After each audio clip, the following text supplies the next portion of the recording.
Here are some useful functions when working with integers and decimals in R. There is a function called trunc that will give you the integer part without rounding. So if you write trunc and then within the parentheses the value you want to truncate to get only the integer, in this case 1.5, you get the result 1. If you want to get the integer part with rounding, instead you should use the function round. So you write round and then 1.5 and you get 1.5 rounded, so you get the result 2. If you instead would like to specify a specific number of decimals for a value, you write round and then you have this value, which in this case is 0.00555555.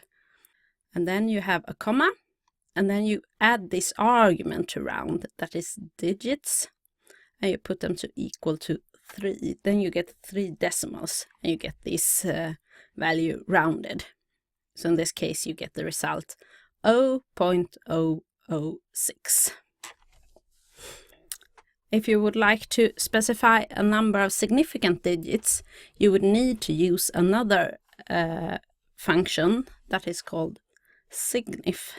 So you write signif, and then you have the value, which is the same as in the example above. And then you also, in this case, the argument is named digits, and you put it to 3, and then you get 0.00556. If you would like to get the decimal part of a value, you would have to do like this. In this case, we put x, the variable x, and it contains 123.456.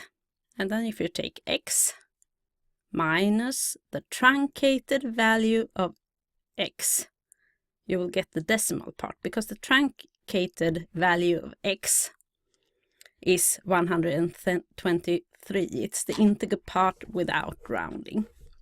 And then you get the decimal part, which in this case is 0.456. There are some things you need to know if you're working with logarithms in R. If you write log and then 10, you get a natural logarithm of 10.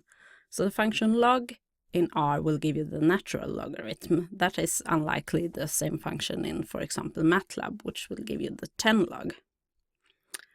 And if you write exp1, you get the natural exponential of 1. So it's 2.7182.